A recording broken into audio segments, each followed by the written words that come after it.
이 그림을 한번 자세히 들여다보세요. 저 왼쪽 나무 위로 아이 하나가 겁도 없이 줄기를 타고 올라갑니다.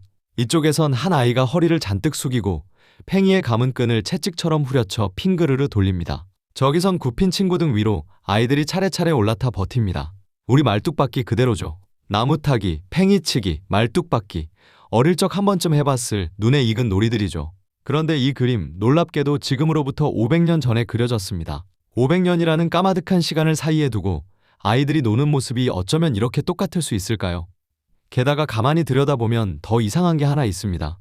이 수많은 아이들 중에 웃는 얼굴이 단 하나도 없어요. 이 그림을 그린 사람은 16세기 플랑드르, 지금의 벨기에 지역을 대표하는 화가 피터르 브리헐입니다.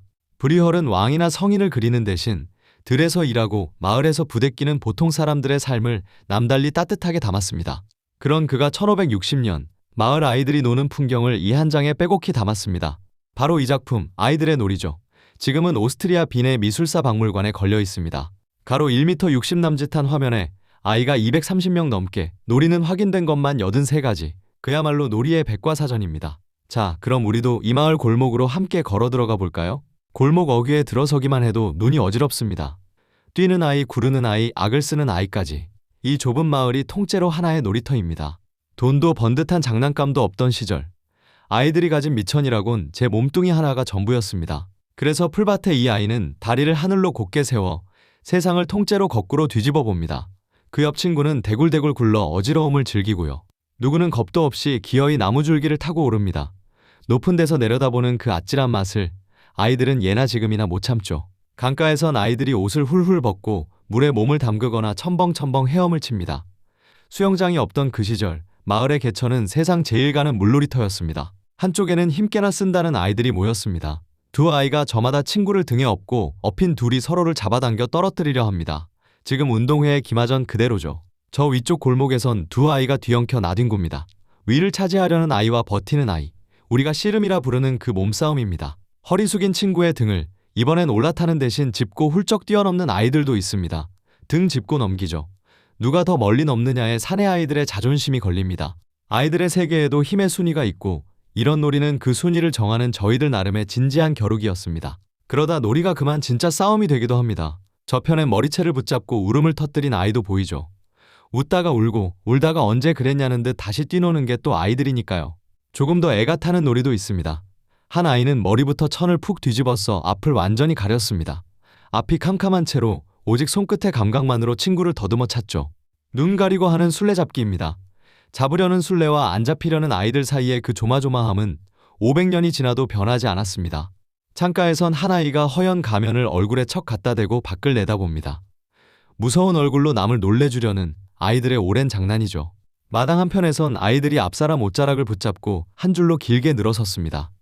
맨 앞이 내달리기 시작하면 뒤쪽은 채찍끝처럼 휘둘리는 우리 꼬리잡기를 꼭 닮은 놀이죠.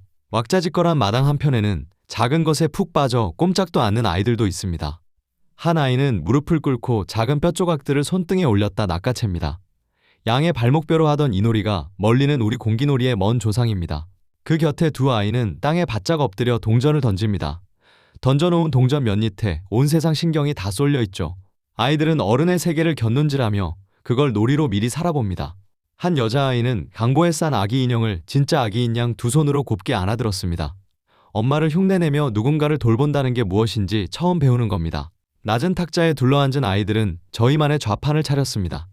어른들이 장터에서 하던 그대로 물건을 버려놓고 사고 파는 신용을 하는 가게놀이죠. 긴 막대에 흰 깃발을 매달고 줄지어 걷는 아이들은 어른들의 결혼식과 엄숙한 행렬을 제 나름대로 흉내냅니다. 노는 것이 곧 세상을 배우는 일이었던 셈입니다. 물론 보는 어른의 가슴을 철렁하게 하는 겁없는 놀이도 빠지지 않습니다. 커다란 나무 술통에 올라탄 아이가 있는가 하면 한쪽에선 친구를 여럿이 번쩍 들어다 걸쳐놓은 굵은 나무에 엉덩이를 쿵쿵 찧어댑니다. 내기해진 아이가 받는 벌칙이었죠. 긴 막대 두 개에 발을 얹고 성큼성큼 걷는 아이는 중마를 탄 겁니다. 한 뼘 키가 커진 그 기분에 넘어질 걸 알면서도 자꾸만 다시 올라서죠.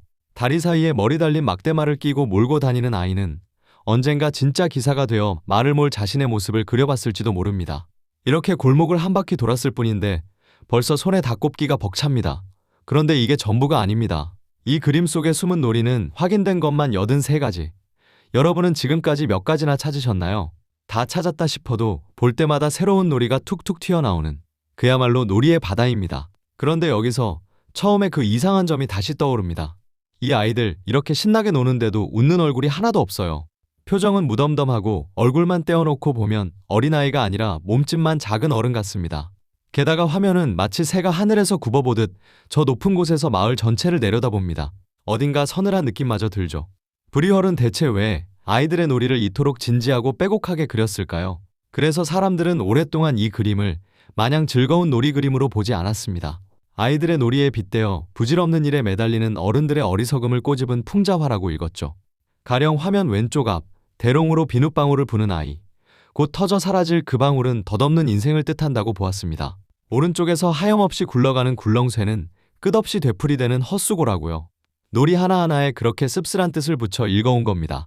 웃지 않는 얼굴, 높은 데서 내려다보는 시선. 어쩐지 인간을 굽어보며 혀를 차는 그림 같기도 하니까요. 그런데 최근의 연구는 바로 그 해석에 정면으로 제동을 겁니다. 결정적인 허점이 있다는 거예요. 놀이를 헛됨의 상징이라 풀이한 그 근거들은 사실 브리헐이 세상을 떠나고 반세기쯤 지나서 나온 그림책들이었습니다. 후대 사람들이 만든 상징 사전을 가져다가 이미 오래전에 그려진 그림에 거꾸로 끼워 맞춘 셈이죠.